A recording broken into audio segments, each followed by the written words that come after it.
എല്ലാ Shalom T V പ്രേക്ഷകർക്കും വായനയുടെ ലോകമെന്ന ഈ പരിപാടിയുടെ പുതിയ അധ്യായത്തിലേക്ക് ഹൃദ്യമായ സ്വാഗതം.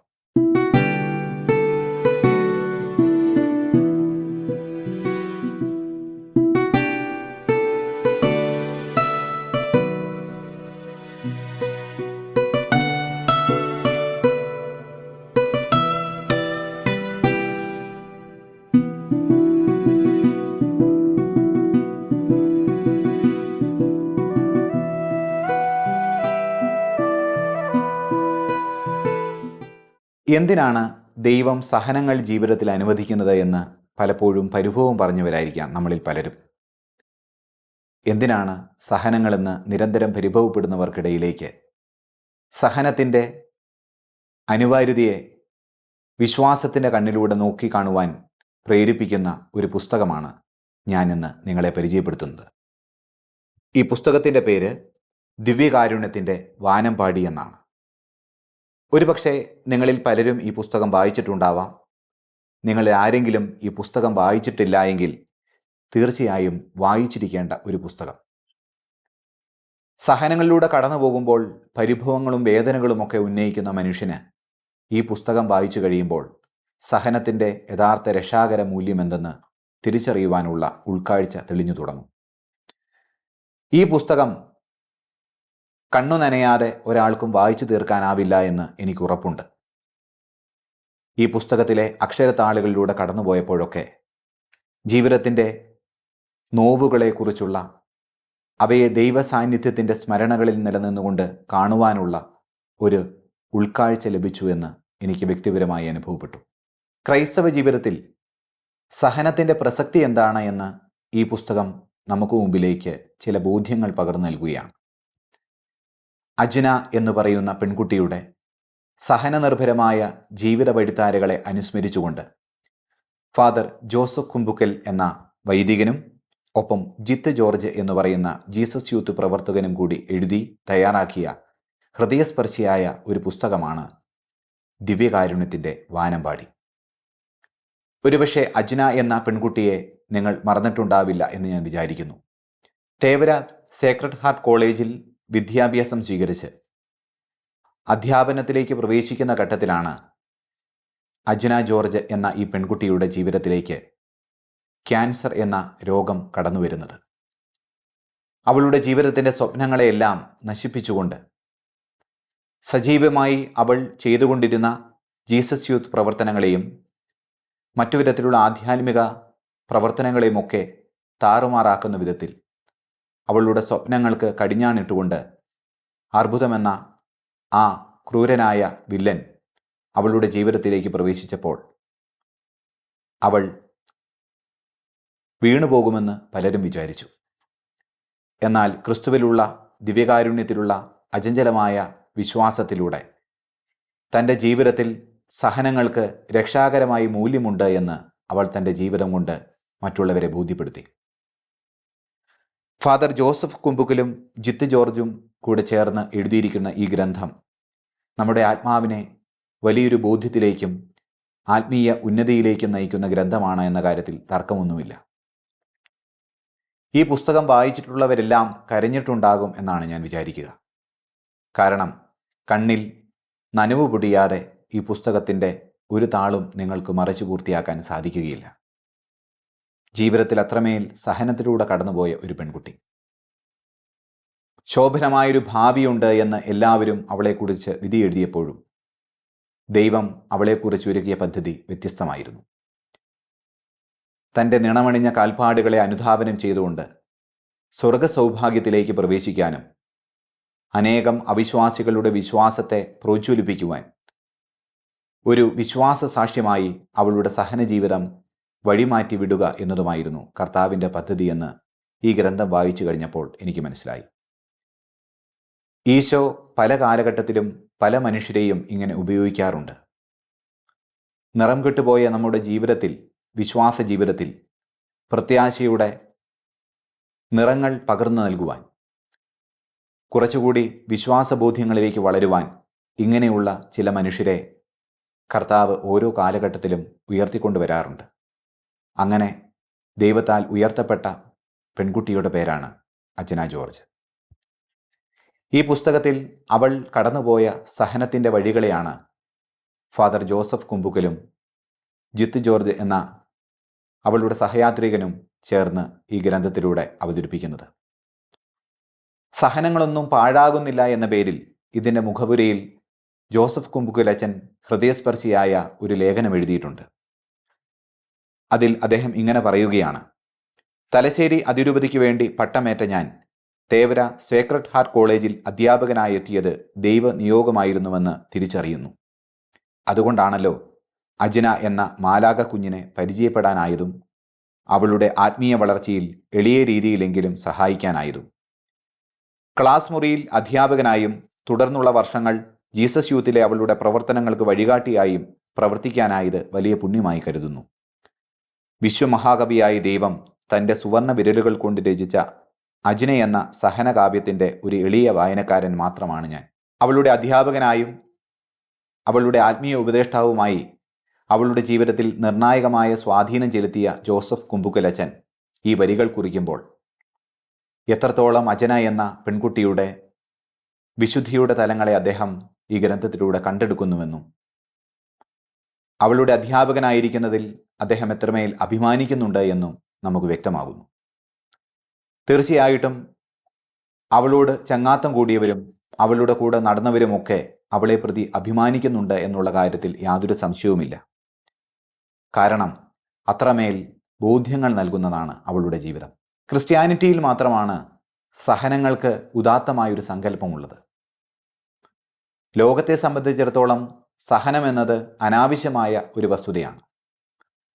സഹനങ്ങളിൽ നിന്ന് ഓടി അകലുന്നതും സഹനങ്ങളിൽ നിന്ന് രക്ഷപ്പെടുന്നതും സഹനങ്ങളെ മാറ്റിവെക്കുന്നതുമാണ് വലിയ കാര്യമെന്ന് ലോകം തെറ്റിദ്ധരിപ്പിക്കുമ്പോഴും സഹനങ്ങൾ ആത്മവിശുദ്ധീകരണത്തിന് അനിവാര്യമാണ് എന്നുള്ള ബോധ്യമാണ് ക്രിസ്തീയ ജീവിതം പകർന്നു നൽകുന്നത്. സഭയുടെ വിശ്വാസ പാരമ്പര്യം എടുത്തു നോക്കിയാൽ തന്നെ അതിൽ ക്രിസ്തുവിന് വേണ്ടി രക്തം ചീന്തിയ നിണമണിഞ്ഞ മണ്ണുകളിലെല്ലാം, അല്ലെങ്കിൽ വിശ്വാസികളുടെ നിണമൊഴുകിയ മണ്ണുകളിലെല്ലാം സഭാതരു തഴച്ചു വളർന്നിട്ടുള്ളതായിട്ട് നമുക്ക് കാണാം. റോം സഭയുടെ ആസ്ഥാനമായി നിലകൊള്ളുന്നുവെങ്കിൽ അതിൻ്റെ പ്രധാനപ്പെട്ട കാരണം അനേകം വിശ്വാസികളുടെ രക്തവും കണ്ണുനീരും ആ മണ്ണിൽ അലിഞ്ഞു ചേർന്നിട്ടുണ്ട് എന്നതുകൊണ്ടാണ്. ക്രിസ്തുവിന് വേണ്ടി വിശ്വാസികൾ രക്തം ചിന്തിയപ്പോഴൊക്കെ അവിടെ സഭാതരു തഴച്ചു വളർന്നതിൻ്റെ ചരിത്രം നമുക്ക് കത്തോലിക്ക സഭയുടെ പാരമ്പര്യങ്ങളിലും വിശ്വാസ ചരിത്ര വഴികളിലും കണ്ടെത്താൻ സാധിക്കും. സഹനങ്ങളെ അതുകൊണ്ട് തന്നെ കത്തോലിക്ക സഭ വളരെ പ്രധാനമായൊരു വസ്തുതയായിട്ടാണ് കാണുക.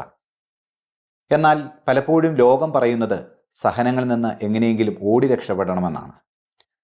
ക്രിസ്തു തന്നെയും വളരെ വ്യക്തമായി പറയുന്നു, ഗോതമ്പ് മണി നിലത്തു വീണ് അഴിയുന്നില്ലെങ്കിൽ അത് അതേപടി ഇരിക്കും, അഴിയുന്നെങ്കിലോ അത് 100 മേനി ഫലം പുറപ്പെടുവിക്കും. തിരുവചനത്തിൽ നമ്മൾ കണ്ടുമുട്ടുന്ന ഒരു പ്രധാനപ്പെട്ട പ്രലോഭനം, ക്രിസ്തുവിനുണ്ടായ പ്രധാനപ്പെട്ട പ്രലോഭനങ്ങളിലൊന്ന് ഈ കല്ലുകളോട് അപ്പമാവാൻ പറയുക എന്നതായിരുന്നുവെന്ന് നമുക്കറിയാം. 40 ദിനരാത്രങ്ങളുടെ ഉപവാസത്തിനും പ്രാർത്ഥനയ്ക്കുമൊടുവിൽ അവൻ മരുഭൂമിയിൽ നിന്ന് തിരികെ വരുമ്പോൾ പൈശാചിക ശക്തി അവന് മുമ്പിലേക്ക് ഉയർത്തുന്ന ആദ്യത്തെ വെല്ലുവിളി, ആദ്യത്തെ പ്രലോഭനം അതായിരുന്നു. എന്താണ് ആ പ്രലോഭനത്തിൻ്റെ ആന്തരികതയിൽ ഒളിഞ്ഞിരിക്കുന്ന അർത്ഥം? നീ കുർബാനയായി മാറേണ്ട, നീ അത്ഭുതങ്ങൾ പ്രവർത്തിക്കുന്നവനായാൽ മതി. മറ്റുള്ളവർക്ക് മുമ്പിൽ ഒരു മജീഷ്യനെ പോലെ അവരുടെ ആവശ്യങ്ങൾ നിറവേറ്റി കൊടുക്കുന്ന ഒരാളായി മാത്രം നീ ജീവിച്ചാൽ മതി. നീ എന്തിനാണ് കാൽവരിയിൽ ബലിയായി തീരുന്നതെന്നും നീ എന്തിനാണ് വിശുദ്ധ കുർബാനയായി തീരുന്നതെന്നും മറ്റുള്ളവരുടെ ഭൗതിക വിശപ്പിനെ അകറ്റുവാൻ സഹായിക്കുന്ന ഒരപ്പമായി, അപ്പം കൊടുക്കുന്നവനായി മാറിയാൽ പോരെ എന്നുമുള്ളതാണ് ആ സഹനത്തിന് പിന്നിലെ അപകടം. എന്നാൽ ക്രിസ്തു ആ അപകടത്തെ വളരെ കൃത്യമായി അഭിസംബോധന ചെയ്യുകയാണ്. മനുഷ്യൻ അപ്പം കൊണ്ട് മാത്രമല്ല, വചനം കൊണ്ടുകൂടിയാണ് ജീവിക്കുന്നത്. ക്രിസ്തീയ വിശ്വാസ ജീവിതത്തിൻ്റെ പാരമ്പര്യ വഴികളെ പരിശോധിക്കുമ്പോൾ ആ മുഴങ്ങി കേൾക്കുന്ന വചനങ്ങളിലെല്ലാം സഹനത്തിൻ്റെ ഉള്ളുരുക്കങ്ങൾ നിറഞ്ഞ അനുഭവങ്ങളുണ്ടെന്ന് നമുക്കറിയാം. സഹനത്തിൻ്റെ അച്ചുകൂടങ്ങളിൽ ഒഴിക്കപ്പെട്ട ജീവിതങ്ങളാണ് പിന്നീട് ക്രിസ്തു സദൃശമായ വിശ്വാസ ജീവിതമായി രൂപാന്തരം പ്രാപിക്കപ്പെട്ടതും. ഏതൊരു വിശുദ്ധാത്മാവിൻ്റെയും ജീവിതം പരിശോധിച്ച് നോക്കുക, അവിടെയെല്ലാം സഹനങ്ങൾക്ക് വലിയ പ്രസക്തി ഉണ്ടായിരുന്നു. സഹനങ്ങളുടെ മൂശയിലേക്ക് ഉരുക്കി ഒഴിക്കപ്പെട്ടതായിരുന്നു അവരുടെ എല്ലാവരുടെയും ജീവിതങ്ങൾ. അപ്പോഴാണ് അവർ പാപപങ്കിലരമായ തങ്ങളുടെ ജീവിതത്തെ ഉരിഞ്ഞെറിഞ്ഞ് ക്രിസ്തുവിനെ ധരിച്ച് ക്രിസ്തുവിൽ പൂർണ്ണരാക്കപ്പെട്ടത്.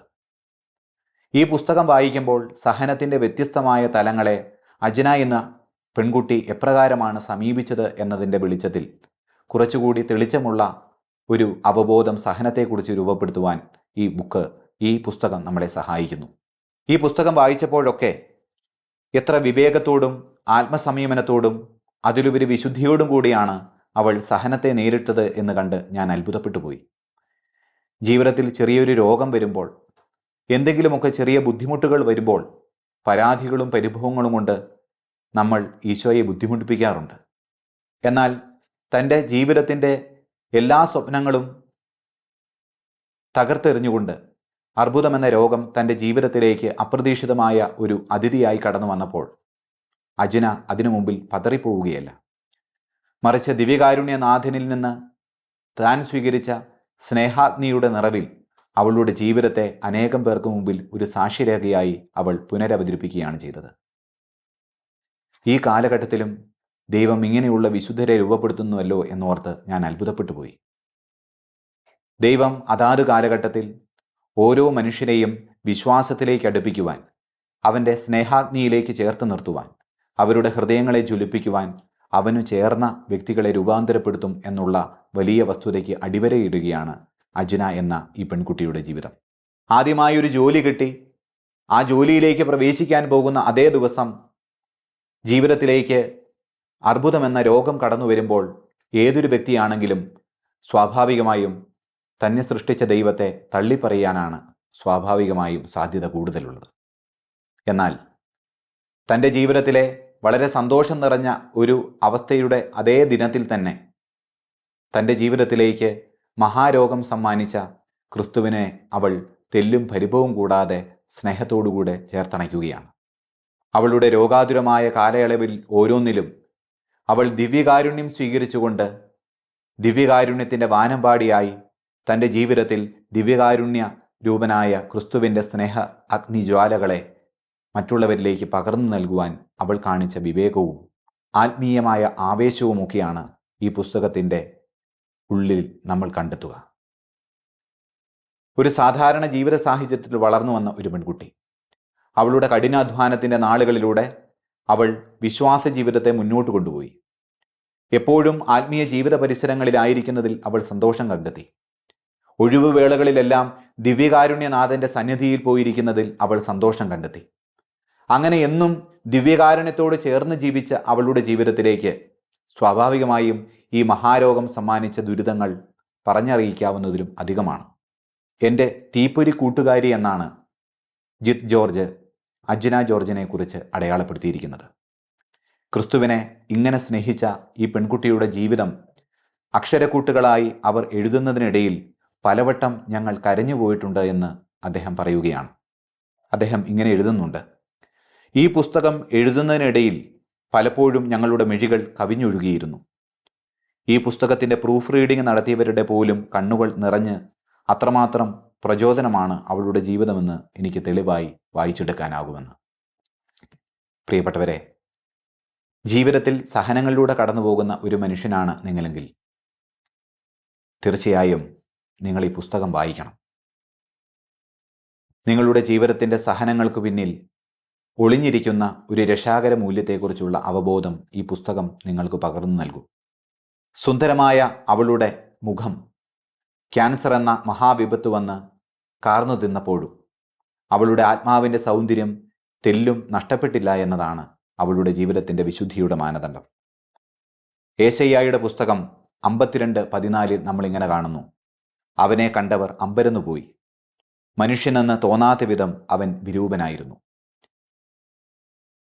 ക്യാൻസർ രോഗം തൻ്റെ മുഖത്ത് സൃഷ്ടിച്ച വൈരൂപ്യങ്ങൾ ഏറ്റെടുത്തപ്പോഴും അവൾ കണ്ടുമുട്ടിയത് ക്രിസ്തുവിൻ്റെ സഹനങ്ങളെയായിരുന്നുവെന്ന് ഈ ഏശയ്യായുടെ വാക്യങ്ങൾ നമ്മളെ ഓർമ്മപ്പെടുത്തുകയാണ്. ക്യാൻസർ രോഗം വന്ന് അവളുടെ മനോഹരമായ സുന്ദരമായ മുഖം വികൃതമാക്കിയപ്പോഴും ഒരിക്കലും അവൾ പരാതി കൂടാതെ ക്രിസ്തുവിനോടുള്ള സ്നേഹത്തെ വർദ്ധിപ്പിച്ചുകൊണ്ടേയിരുന്നു. അവൾക്ക് ഒരു പിടിവാശി മാത്രമേ ഉണ്ടായിരുന്നുള്ളൂ. എന്നും ദിവ്യകാരുണ്യനാഥനെ സ്വീകരിക്കുവാൻ അവസരം ലഭിക്കണം. നാവിലേക്ക് ഈശോയെ സ്വീകരിക്കുവാൻ ബുദ്ധിമുട്ടുണ്ടായിരുന്ന നാളുകളിൽ പോലും അവൾ കഠിന പരിശ്രമത്തിലൂടെ അനുദിനം ദിവ്യബലിയിൽ പങ്കുചേരുവാനും ദിവ്യകാരുണ്യം സ്വീകരിക്കുവാനും ശാഠ്യം പിടിച്ചുവെന്ന് ഈ പുസ്തകത്തിലൂടെ നമുക്ക് വായിച്ചെടുക്കാം. ജോബിനെ പോലെ സഹനത്തിന്റെ വഴിത്താരകളിലൂടെ സഞ്ചരിച്ചു പോയ ചില മനുഷ്യരുടെ നീറുന്ന അനുഭവങ്ങൾ നമ്മൾ ബൈബിളിൽ കണ്ടെത്തുന്നുണ്ട്. പലപ്പോഴും ലോകം അവർക്ക് മുമ്പിലേക്ക് വച്ചു നീട്ടിയ പ്രലോഭനങ്ങൾ എന്ന് പറയുന്നത് ഈ സഹനങ്ങളെ ഉപേക്ഷിച്ച് ദൈവത്തെ നിന്ദിച്ച് നിനക്ക് ജീവിച്ചുകൂടെ എന്നതായിരുന്നു. എന്നാൽ അപ്പോഴും ജോബ് സഹനങ്ങൾക്ക് അർത്ഥതലങ്ങളുണ്ട് എന്ന് തൻ്റെ ജീവിതം കൊണ്ട് വെളിപ്പെടുത്തി. എന്തിനാണ് ഒരു വ്യക്തിയിൽ ദൈവം സഹനങ്ങൾ സമ്മാനിക്കുന്നത് എന്ന് ചോദിച്ചാൽ അവനിൽ പുതിയൊരു ക്രിസ്തു അവബോധം വളർത്തുവാനാണ് എന്ന് ഞാൻ പറയും. ഒരു കവിതയുടെ വരികൾ ഇങ്ങനെയാണ്: ഉളിപ്പാട് വീഴാത്ത മരം വെറും മരം മാത്രമാണ്, സ്നേഹത്താൽ മുറിയപ്പെടാത്ത മനുഷ്യൻ വെറും മനുഷ്യനും. എന്തിനാണ് ഒരു വ്യക്തിയിൽ സഹനങ്ങൾ നൽകപ്പെടുന്നത് എന്ന് ചോദിച്ചാൽ ഈ പറഞ്ഞ കവിതയിൽ നിറഞ്ഞു നിൽക്കുന്ന അർത്ഥതലങ്ങൾ തന്നെയാണ് അതിനുമുള്ളത്. ഏതെങ്കിലും ഒരു മരത്തിൽ ഉളിപ്പാട് വീണില്ലെങ്കിൽ ആ മരം മാത്രമായി അവശേഷിക്കുമെന്ന് നമുക്കറിയാം. എന്നാൽ ഒരു മരത്തിലേക്ക് ഉളിപ്പാടുകൾ വീണു തുടങ്ങുമ്പോൾ ആ വേദനകളിലൂടെ ആ മരം പുതിയ ഒരു രൂപം വീണ്ടെടുക്കുന്നുണ്ട്. ചിലപ്പോൾ ഒരു ക്രിസ്തുവിൻ്റെ രൂപമായിരിക്കാം, ചിലപ്പോൾ മനോഹരങ്ങളായ എന്തെങ്കിലും കരകൗശല വസ്തുക്കളായിരിക്കാം അതിൽ നിന്ന് രൂപപ്പെടുന്നുണ്ടാവാം. അജ്ന ജോർജിൻ്റെ ജീവിതത്തെക്കുറിച്ച് ചിന്തിക്കുമ്പോൾ എനിക്ക് തോന്നുന്നതും ഇതുതന്നെയാണ്. സ്വയം മുറിവേൽക്കുവാനും മുറിയപ്പെടുവാനും ഉളിപ്പാടുകൾ വീഴ്ത്തുവാനും സ്നേഹത്താൽ മുറിയപ്പെടാനുമൊക്കെ അവൾ സ്വന്തം ജീവിതത്തെ വിട്ടുകൊടുത്തപ്പോൾ അവളാകുന്ന മരത്തിനുള്ളിൽ ക്രിസ്തു എന്ന സ്നേഹഗായകൻ പിറവി കൊള്ളുകയായിരുന്നു. അവളുടെ ജീവിതത്തെ പൊതിഞ്ഞു നിൽക്കുന്ന ആ സ്നേഹം അവളിൽ രൂപപ്പെട്ടുകൊണ്ടിരിക്കുകയായിരുന്നു. പ്രിയപ്പെട്ടവരെ, സഹനങ്ങളിലൂടെ കടന്നു പോകുന്ന നിമിഷങ്ങളിൽ നമ്മൾ പരാതിയും പരിഭവവും പറയേണ്ടതില്ല. മറിച്ച് ദിവ്യകാരുണ്യനാഥൻ്റെ സവിധത്തിലിരുന്നു കൊണ്ട് അവൻ്റെ സഹനങ്ങളെ ധ്യാനിക്കാൻ തുടങ്ങിയാൽ നമുക്ക് വെളിവാകുന്ന ഒരു യാഥാർത്ഥ്യമുണ്ട്. ഈ സഹനങ്ങളെല്ലാം നമ്മളിൽ ക്രിസ്തു രൂപപ്പെടുവാൻ വേണ്ടി അവൻ അനുവദിച്ചു നൽകിയ ചില സ്നേഹസഹനങ്ങളാണെന്ന്. സഹനങ്ങളെല്ലാം കരുതലുകളാണ് എന്നുള്ള തിരിച്ചറിവാണ് ഈ പുസ്തകം നമുക്ക് മുമ്പിലേക്ക് തുറന്നു വയ്ക്കുന്ന പ്രധാനപ്പെട്ട പാഠം.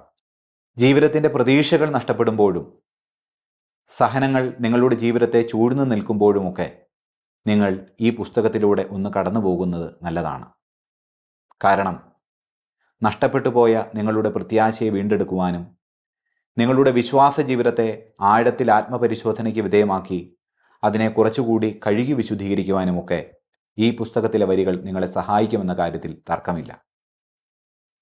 അജ്ന ജോർജ് എന്ന് പറയുന്ന ഈ പെൺകുട്ടി ഇന്ന് വലിയൊരു വിശ്വാസ സാക്ഷ്യമായി അനേകം യുവതലമുറയുടെ മനസ്സിൽ കൂടുകൂട്ടുന്നുണ്ടെങ്കിൽ അവൾ ക്രിസ്തുവിനോട് പുലർത്തിയ മമതയും സഹനത്തെ ഏറ്റെടുക്കുവാൻ അവൾ കാണിച്ച ധൈര്യവുമാണ് അതിനു പിന്നിലെന്ന് നമുക്ക് തിരിച്ചറിയാം.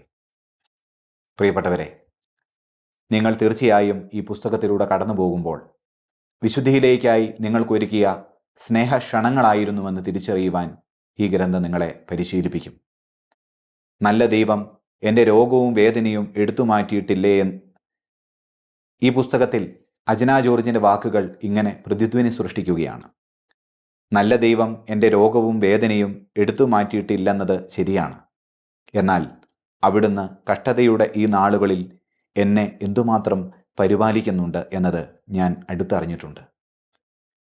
സഹനങ്ങളിലൂടെ തിളച്ചു മറിയുന്ന ജീവിത വഴിത്താരകളിലൂടെ അവൾ സഞ്ചരിച്ചപ്പോഴും പരിഭവം കൂടാതെ അവൾ പറഞ്ഞത് ഈ വാക്യം തന്നെയായിരുന്നു. ഒരുപക്ഷെ മറ്റുള്ളവർ സഹാനുഭൂതിയോടുകൂടെ ഈ പെൺകുട്ടിയുടെ മനോഹരമായ മുഖത്തിൻ്റെ വൈകൃതങ്ങളിലേക്ക് അവരുടെ ദൃഷ്ടി പതിപ്പിച്ചപ്പോഴും